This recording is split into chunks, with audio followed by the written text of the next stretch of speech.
Cada persona está definida por una incontable serie de características que la distinguen de las demás. Pero al mismo tiempo, muchas de esas características la acercan a otras personas, agrupándola con ellas dentro de una identidad compartida. Hay identidades muy fuertes que se relacionan a lo deportivo, por ejemplo. Otras son definidas por gustos musicales e incluso por la preferencia de algún tipo de género ficcional. Sin duda, una de las identidades más fuertes y que más exitosamente se mantiene a través del tiempo es la identidad de origen. Estas identidades de origen son, dicho de manera muy simplificada, un conjunto de historias compartidas y transmitidas generacionalmente. Desde la idea de que los alemanes actuales son los descendientes de las antiguas tribus germanas o la idea de los italianos de ser descendientes de los romanos, estas nociones de pertenencia pueden llegar a ser extremadamente fuertes e importantes para la vida de los grandes grupos de personas. Pero lo interesante es que estas historias y nociones no tienen que corresponderse con la realidad, sino que tienen un valor por sí mismas, logrando por el ordenamiento y significado que le dan a quienes las tienen. Un muy buen ejemplo de esto es el caso del pueblo chino de Liqian, ubicado en la provincia de Gansu. Durante las últimas décadas fueron poco a poco adoptando la idea de ser descendiente de una legión romana perdida. Según esa historia desarrollada por un profesor de historia china de Oxford llamado Homer Dubs en la década del 50, tropas romanas capturadas por el imperio parto habrían llegado a esta región de China luego de ser capturados por el ejército imperial y asentadas allí. Bastante de los habitantes del pueblo y los alrededores adoptaron de manera entusiasta este posible origen. ¿Hay algo de verdad en la historia? ¿Y qué nos dice de la importancia de la identidad para las personas? Primero veamos cuáles son los indicios que apuntan a ese posible origen. Hubo prisioneros romanos que cayeron en manos de los partos luego de la fallida campaña de Marco Licino Craso. En la batalla de Carras, los partos derrotaron a la fuerza romana, tomando algunos miles de prisioneros. No hay ninguna evidencia directa que una a estos romanos tomados prisioneros con la aldea de Liqian, sino que algunas fuentes hablan que parte de estos prisioneros romanos habrían sido ubicados en la ciudad de Merv, en el límite oriental del imperio parto. Entonces, parte de estos prisioneros habrían sido liberados o habrían escapado para luego emplearse como mercenarios y luchado junto a un jefe uno contra los chinos Han. Acá nuevamente podemos señalar un indicio, ya que las fuentes chinas hablan de unas tropas que destacan por su formación de escamas de pescado. Según el profesor Dobbs, estos habrían sido los romanos con su formación tradicional. Luego de la batalla habrían sido tomados prisioneros nuevamente y reubicados en la aldea de Liqian.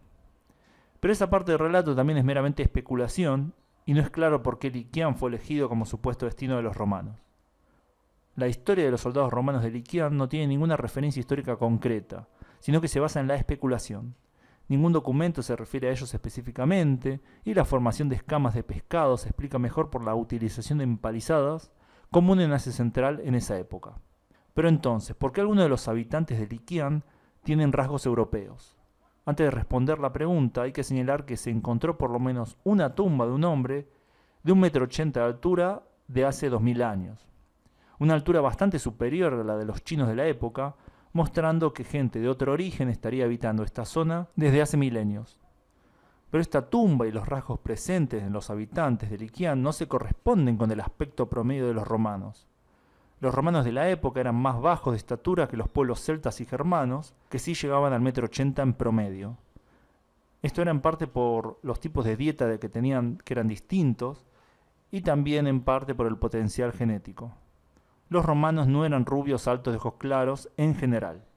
Pero no podría ser que tropas romanas de origen celta u otro hayan sido las que llegaron a Liqian. Esto es poco probable, ya que para el primer siglo a.C. las tropas eran étnicamente itálicas, cambiando esto con el curso de los siglos y la absorción de nuevos territorios y pueblos. Y podemos ver este tipo de proceso también en el lejano oriente, en la antigua China. El imperio absorbió a muchos pueblos. Algunos de estos eran de origen indoeuropeo. Estaban los tocarios, habitantes de la actual provincia china de Xinjiang, que fueron absorbidos por pueblos túrquicos.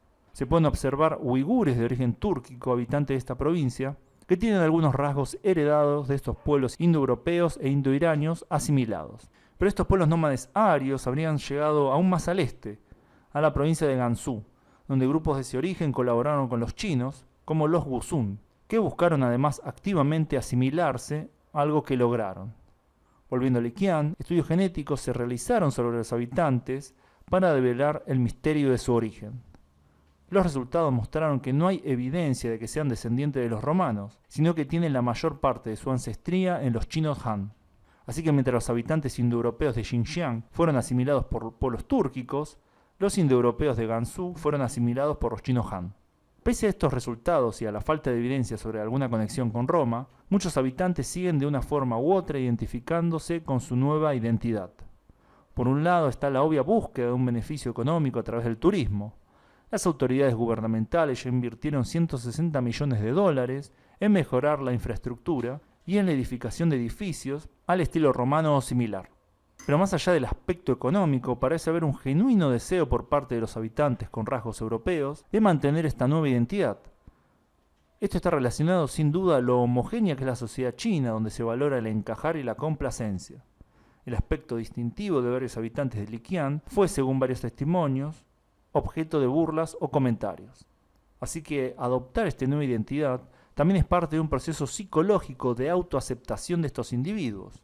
Y de esta forma es que se adoptan nuevas identidades que poco tienen que ver con la realidad, ya que la identidad es en sí lo valioso.